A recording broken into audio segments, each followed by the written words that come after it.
Good, happy Thursday morning, February 27, 2020. I'm Riley King, and welcome to the Riley King Newscast, right here on the Riley King Network. We have a lot of news to get to this Thursday morning, so let's begin. First up, pedestrian killed in crash on Hooksett Road. Road reopened. Road shut down while investigators continue. Let's take a listen to that video from WMUR News 9, Charisse LeClaire.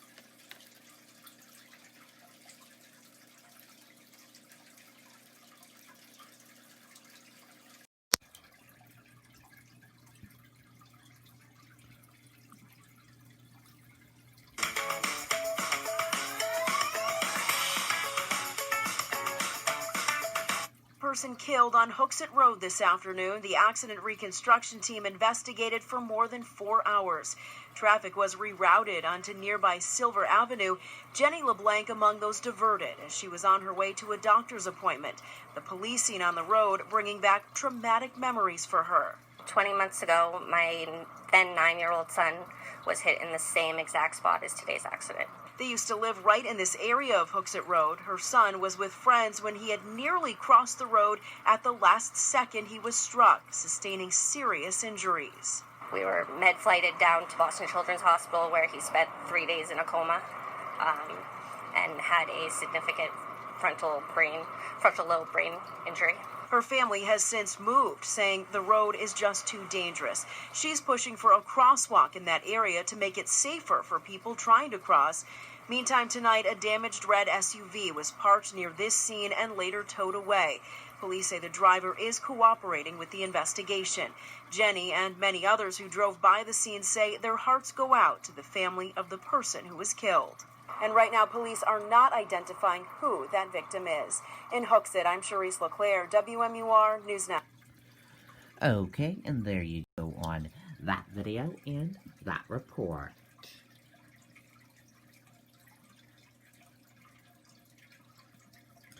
Church in Derry is closing for repairs.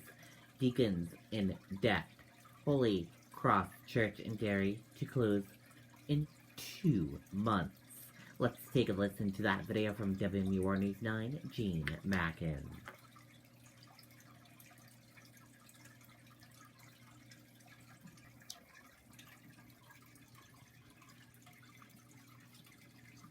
At Beltates, customers will find everything they need for a building project. The brand names you trust to perform. And with a fleet of over 50 delivery vehicles, we deliver when and where our customers need them. Beltates Building Products. 9 locations throughout New Hampshire and Massachusetts.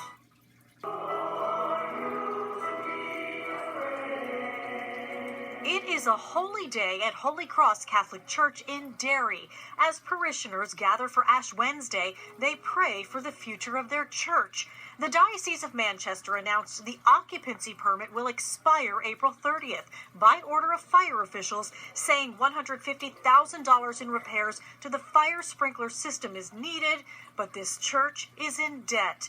In a statement, the diocese says it is also important to note that the diocese has not made any decision to close Holy Cross Parish, but says it needs to consult with all parties involved, including parishioners. It just warms your heart. Yeah.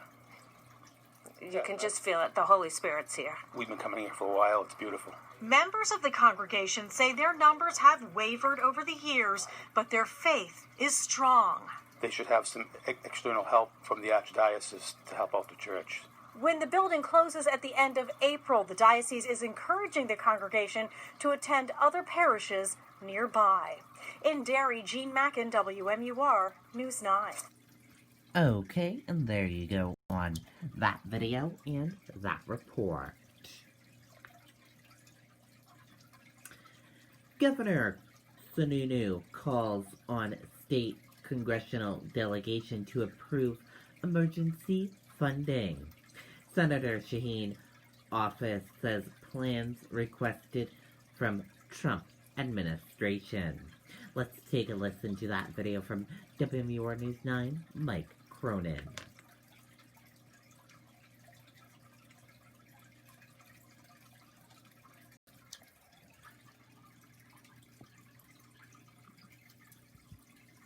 At Beltates, customers will find everything they need for a building project. The brand names you trust to perform. And with a fleet of over 50 delivery vehicles, we deliver when and where our customers need them. Beltates Building Products. 9 locations throughout New Hampshire and Massachusetts.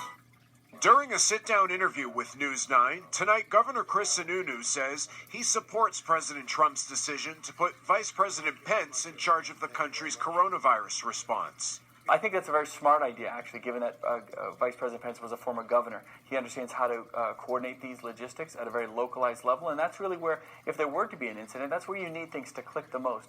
Today, Sununu sent a letter to New Hampshire's congressional delegation urging them to approve emergency funding to deal with a potential coronavirus outbreak. The money could go to emergency management plans. Any funds the federal government can give, the more they can give, the more opportunity you're going to provide, not just states, but cities, towns, local municipalities. This morning, the state had representatives at the White House to talk with the administration about partnerships. It isn't just phone calls. It's great that we're kind of sitting down and we have a place at the table. And again, it gives, I think, a lot of folks all the way down at the local level confidence that, God forbid, something should arise, we're going to be ready. While the coronavirus risk to New Hampshire is low, Sununu says the state is taking preventative steps, like working with local health experts in the CDC, as well as screening people with recent travel to China. Now he hopes Congress will act soon. The more resources available, the better off we're going to be. And tonight we're hearing from Senator Shaheen's office, which says over the past month, the senator and the delegation have called on the Trump administration to put forth a robust plan as well as emergency funding to combat coronavirus. Shaheen also calling on the U.S. Secretary of Health and Human Services to hold open briefings with the public. Live in the newsroom, Mike Cronin, WMUR News 9. Okay, and there you go on that video and that report. Hundreds of drivers in New Hampshire have repeat DWI convictions in past year. State police say they're working to increase enforcement. Let's take a listen to that video from WMUR News 9, Tim Callery.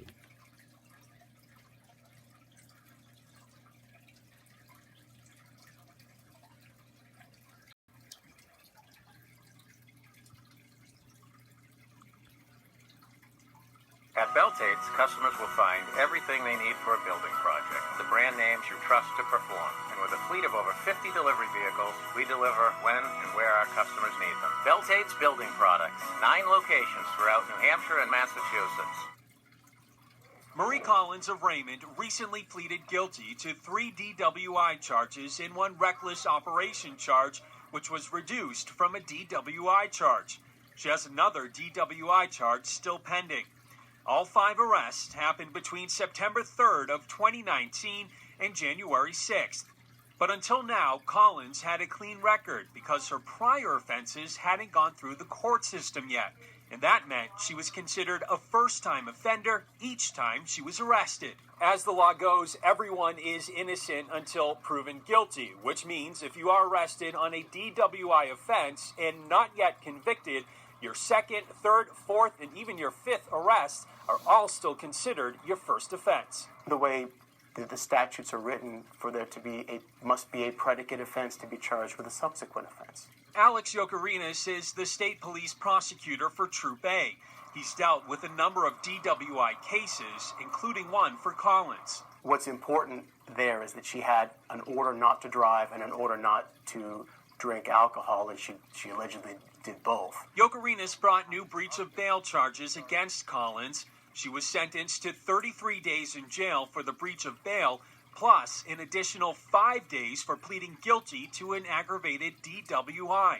Ms. Collins walked away with a steeper penalty, in my opinion, than someone with an aggravated DUI would have gotten. She's been held very accountable. Attorney Dan Lustenberger represents Collins. Marie accepted responsibility, more than a DWI, more than an aggravated DWI, a breach of bail. He says the penalties against her go beyond her 5 cases. Any DUI here on out for her within the next 2 years is an enhanced penalty, or within the next 10 years is going to be an enhanced penalty. Convictions for DWI are nothing unusual in New Hampshire. In fact, we found hundreds of others with multiple convictions. DMV records obtained by News 9 Investigates show in 2019, more than 3,000 people were convicted of DWI in New Hampshire, both residents and non-residents. Of that, more than 500 people received their second conviction, 91 received their third, 20 people had their fourth, and 11 were convicted of their fifth. And one person each received a sixth, eighth, and even 10th conviction. It's very frustrating because, as you know, our goal is to try to make the roadway safe for everybody. Captain William Haynes is the commander of the Office of Highway Safety. He says DWIs in New Hampshire are on the decline, but the department is always working to lower those numbers even more. The state police right now, we invest from the Office of Highway Safety and federal funding close to $500,000 in just increasing state police enforcement throughout the year. We really need to find a treatment plan that will work for people. But DWI defense attorney Ryan Russman says the state is not going to be able to incarcerate itself out of the problem. The means of identifying drunk driving, that really needs to be, in my opinion, revamped and revised. So lots of people are perceived as being impaired, where in fact maybe they're not, maybe they're physical problems. But the toolbox that law enforcement has right now, that's what they have to work with. For News 9 Investigates, I'm Tim Callery, WMUR News 9. Okay, and there you go on that video and that report. New Hampshire universities with students abroad monitor coronavirus situation. UNH cancels programs in China. Let's take a listen to that video from WMUR News 9, Jennifer Crompton.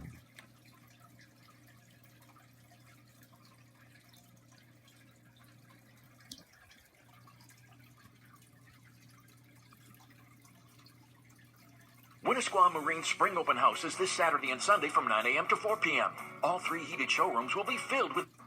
The University of New Hampshire canceled programs in China before the semester started because of the level 3 coronavirus threat there, and it's assisting 4 students currently in South Korea, whose program was canceled when it went to level 3. Given the rise in concern, a letter went out to the UNH community today saying it's tracking the situation closely, providing guidance and assistance for its 382 students studying abroad, including 96 in Italy, which is at a level 2 health alert. Plymouth State keeping tabs on a group of just under 30 overseas as well.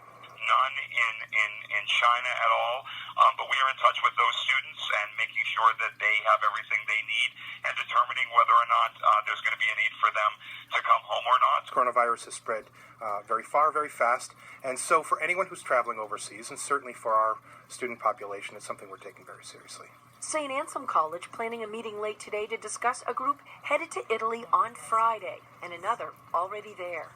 Currently, we have 19 students and a chaperone in Oviedo, Italy, which is in the southwest corner of the country. Of course, that's not the epicenter of where coronavirus is, but it's spreading so fast, we have concerns about them. The university system issued a statement late today that represents all 4 public institutions in the state. It says, in part, we are acutely aware of the emergent nature of this virus and tracking the situation closely, and we're staying in close contact with the CDC should the threat level escalate. Live in Durham, Jennifer Crompton, WMUR News 9. Okay, and there you go on that video and that report.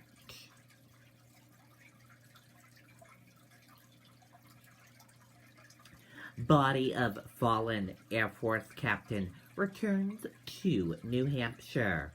Wake scheduled for Friday, funeral set for Saturday. Let's take a listen to that video from WMUR News 9, Andy Hirschberger.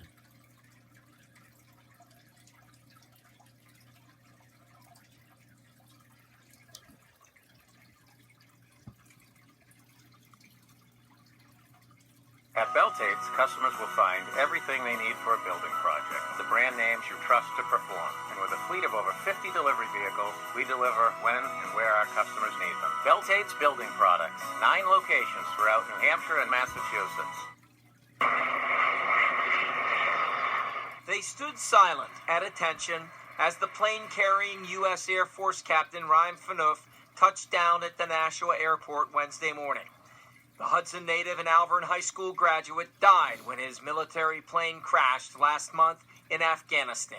Just have so much respect for the military and the veterans and all of the other responders that do so much for us. And I think it's important that we show our respect and we show that we care. I just felt compelled to come out here. My husband and I have 4 boys between us, and this could be us someday. I mean, you never know. Our children aren't in the military yet, but this guy was fighting for us and for our freedom. Captain Phaneuf's casket was lowered from the plane and taken by military honor guard to a waiting hearse while the family watched on the tarmac. Neil Crossland is a 33-year Air Force veteran. This is one of my people. Seems like we've lost too many of them. And I just want to take the time to pause and pay my respects to a fellow fallen warrior. From the airport, the procession wound its way through Nashua into Hudson, where grateful people watched and prayed. Think of his family and all his friends and how sad a day it is, and that he gave his life for our country, and that's an awesome thing to do. A wake is scheduled for Friday here in Hudson, and funeral services for Saturday. The Phaneuf family has asked for privacy. Reporting live, Mandy Hirschberger, WMUR News 9. Okay, and there you go on that video and that report.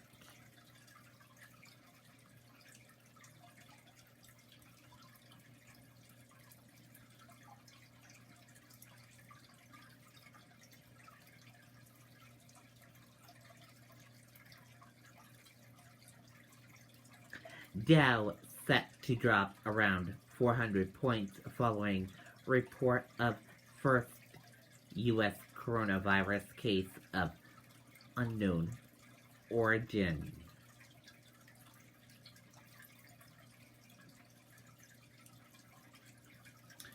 U.S. stock features on Thursday morning pointed to significant declines at the day's open, even after President Donald Trump tried to assure concerns over the coronavirus outbreak.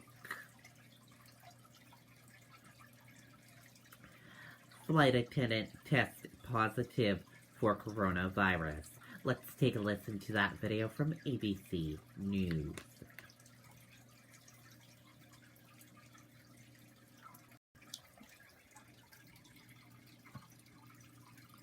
Good evening. As we come on the air in the West tonight, it is great to have you with us here on a Wednesday night, and we begin with fast-moving news in the coronavirus emergency. President Trump addressing the outbreak this evening, saying, quote, "We are very, very ready for this, for anything."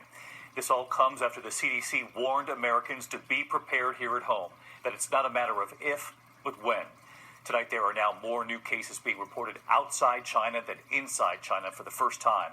The virus spreading across the globe, including at least 60 cases here in the U.S. and at least 8 states. Spreading quickly across Europe tonight, at least 13 European countries. In Italy alone now, at least 440 people now infected, the death toll at least 12. And the first U.S. service member has now been diagnosed at a military base in South Korea. While here at home tonight, the CDC is now investigating reports a flight attendant has now been diagnosed with the virus. She had flown into and out of LAX airport in Los Angeles. In fact, the mayor there tonight saying they are trying to disinfect the airport. And so we begin with ABC's Steve Osunsami outside the CDC in Atlanta. They're working overtime tonight in Los Angeles at LAX, disinfecting the airport to help prevent any possible spread of the coronavirus. A Korean Airlines flight attendant who is believed to have worked flights in and out of the airport tested positive today for the virus. The same flight attendant was working a flight from Israel February 15th where 30 people were later diagnosed with the disease. We're disinfecting LAX every hour. We're making sure that those points of entry and those places where we could see somebody come in and create a vector are as secure as we can possibly make them. In Korea, a U.S. soldier has come down with the coronavirus. The military is ordering extra screenings of all service members. These are pictures tonight from onboard a cruise ship that's circling the Caribbean. Both Jamaican and Cayman Island authorities are refusing to let the ship dock because someone on the boat is sick. The ship's medical staff believes the patient is sick with the flu, but the islands aren't taking any chances, and tonight the ship is headed to Mexico. Just being told there's one guy with flu, and we'll dock tonight in Mexico, but I'm not told if we're going to get off the ship or not. It's really frustrating. The latest from global health officials, this is the current heat map, with the virus spreading to 16 European countries in less than a week. In Italy, where more than 400 people have gotten sick from the coronavirus, some Catholic masses have been canceled in the north, but the Pope still celebrated Ash Wednesday in Rome.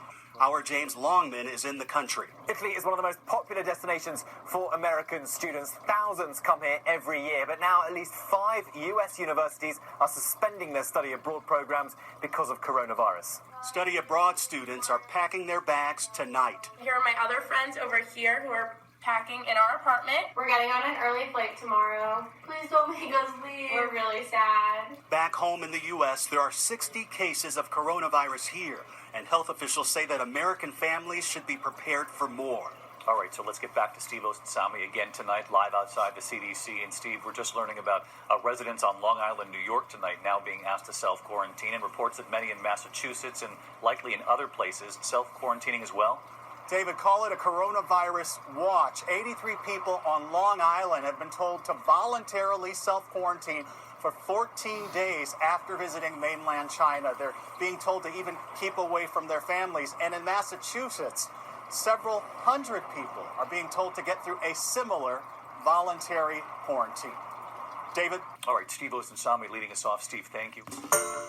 Hi. Okay, and there you go on that video and that report.